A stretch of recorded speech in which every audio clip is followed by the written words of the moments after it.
Hello and welcome to the Ancient Rome Walkthrough Museum Exhibit for the OER Big History Project, Unit 7. Okay, so this here museum exhibit is about ancient Rome and the Roman Empire. So from 753 BCE to 476 CE, the Roman Empire was one of the most groundbreaking agrarian societies in ancient history. It paved the way for future societies, inspiring many features of the United States government, and created brand new cultures, languages, and religions. It is one of the only ancient agrarian societies that made a lasting impact on the world in many ways. Okay, so let's start over here with the 7 aspects of the society, ancient Rome here. We have the government, the religion, the environment, arts and culture, science and technology, economics, and society.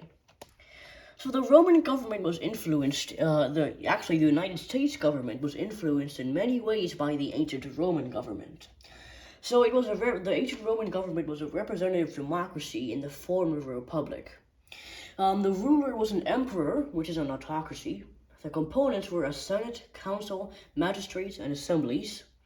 And the Roman government consisted of a senate, a council governing body, elected magistrates, and people who gave public speeches and lectures. And here's an image here of the Senate of the Roman Republic. It's basically a large atrium with a podium in the center.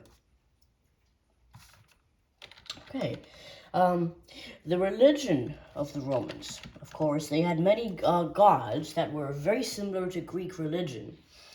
Their main religion was some Romans were Christians, as opposed to their Roman god religion, and notable gods were Jupiter, Juno, Minerva, Mars, Apollo, Mercury, Diana, Venus, and Pluto.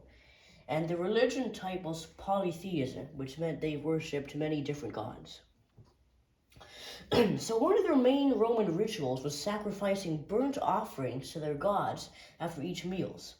They had many gods, over 10, which were all believed to have a specific purpose or role. And here is a statue of Jupiter, the king of the Roman gods, who is said to have had the ability to control lightning, much like his Greek counterpart Zeus. Next we have the environment and geography of the Roman Empire. So pictured here is a map of the Roman Empire as of 117 AD. This was when the Roman Empire was at its height, with control over the largest amount of territory. So the Roman Empire was located on the Italian peninsula, which was surrounded by water on 3 sides. The empire's natural borders were the Mediterranean Sea to the south, the Sahara Desert to the south, also to the south, the Atlantic Ocean to the west, and the Apennine Mountains and Italian Alps to the north. Rome's climate was mild and rainy in the winter and hot and dry in the summer. This climate allowed Romans to grow wheat, grapes, and olives, which supported their population and helped Rome prosper. Rome's landforms included mountains, plains, rivers, steep hills, marshy areas, and the Tiber Island. And here is a more detailed map showing the geographical features and landforms throughout the empire. You can see the mountainous and hilly regions there. Okay, next we have Roman arts and culture.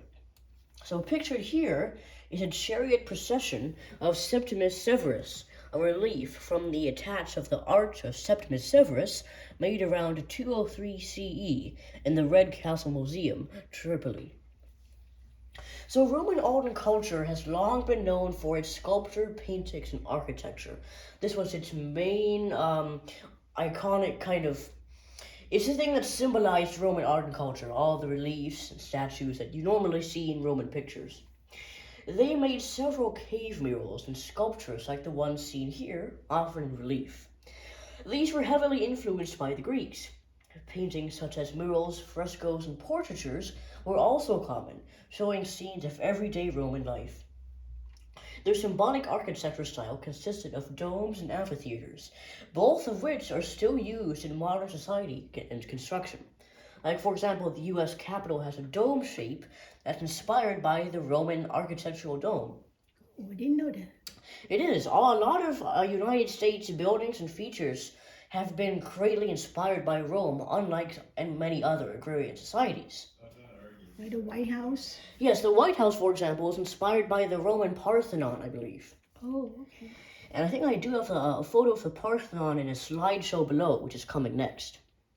And here is the Roman Colosseum, which is partly destroyed due to weather, but it was used as an influential architecture and amphitheater in the Roman Empire.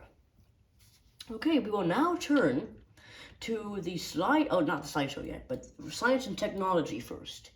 This is the Roman science and technology, such as an aqueduct bridge, pictured here, which was common in many places throughout the Roman Empire.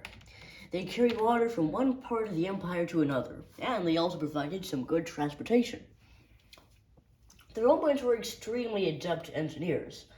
They made many contributions to science and technology, including mathematics, the Roman numeral system, which is still used today, including engineering, roads, bridges, and aqueducts, technology, hydraulic mining, cement, and sanitation, military technology, cavalry and siege weapons, and medical technology, battlefield medicine, and contributions to surgery.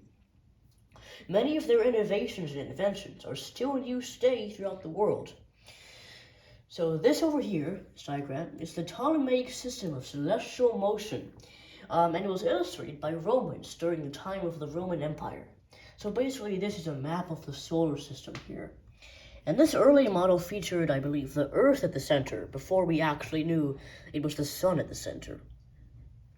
Okay, next we have Roman economics. Pictured here is a Roman coin, specifically one with the face of Trajan Decius Antoninus, minted around 249 to 251 BCE. The Roman economy was a complex system that relied on agriculture and household protection, as you can see here by these variety of coins. The economy was, excuse the neighbor's dog please, was comprised of working class people in agriculture, and urbanization, taxation, market exchanges, and slavery. And these are all actually components that still exist in modern U.S. society and other societies as well. The main sources of income was agriculture, trade, mining, and military protection, where the natural resources were the staple crops such as olives and grapes. And some trade partners ranged from China and the Far East, silk, cotton, and spices, to ivory and wild animals from Africa. Agriculture was a large component of Roman economy, as shown here, where enslaved people often worked long hours to produce crops. And as the final component of Roman society, we have society. And we have the form of Roman society was a social hierarchy, which means it had different tiers of their society, like priests, emperors, and the nobles, and then down at the bottom we have slaves and peasants. India got that too. Yes, India and other societies had that as well. Rome had a much more developed and multifaceted system. Classes included patrician and plebeian, and were based on heredity, property, wealth, citizenship, and freedom.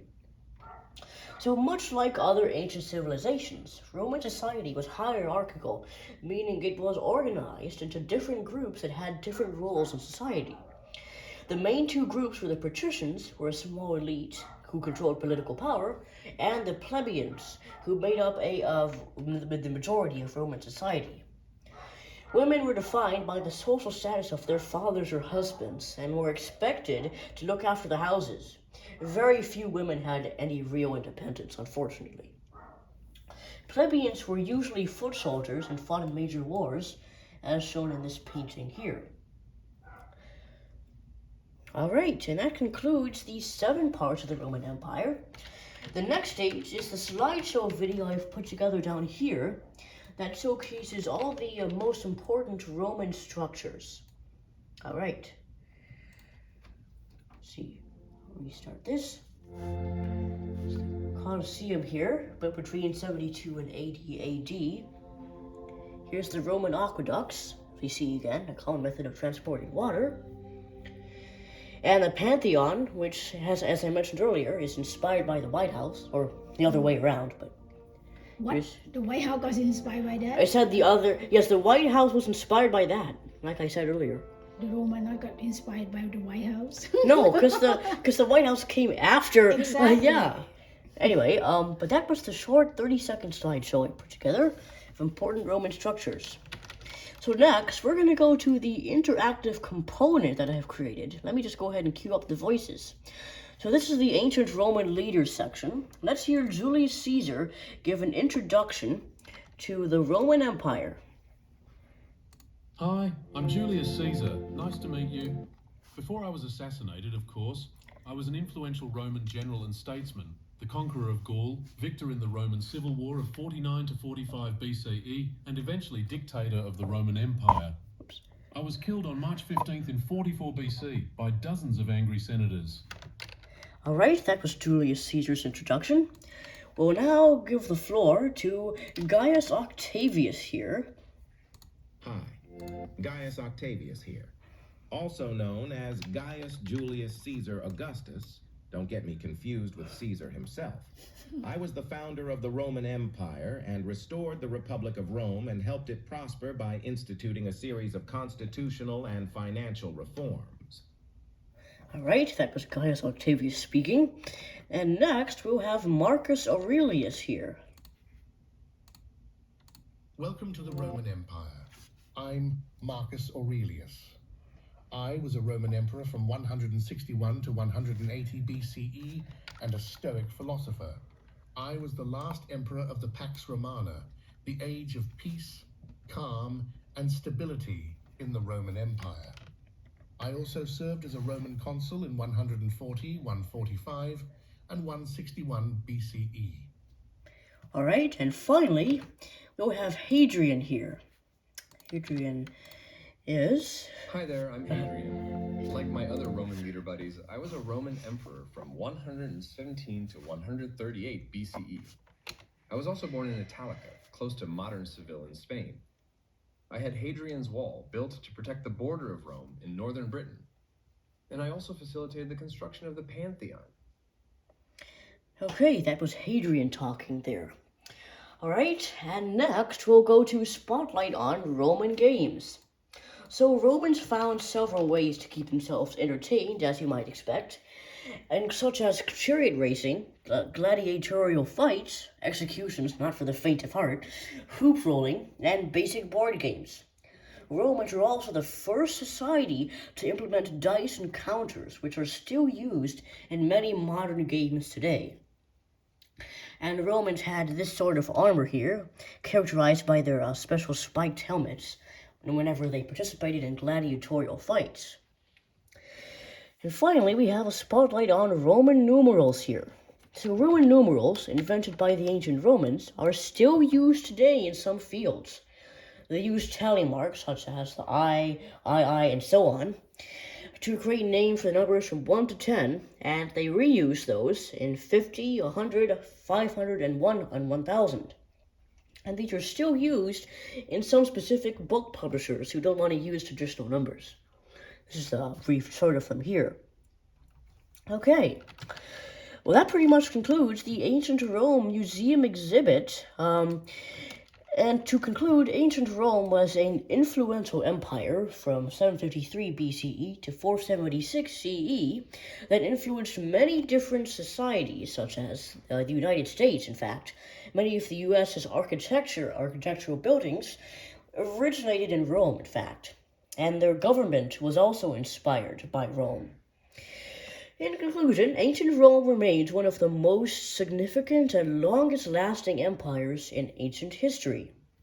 Thank you for attending this Ancient Rome Walkthrough Museum exhibit.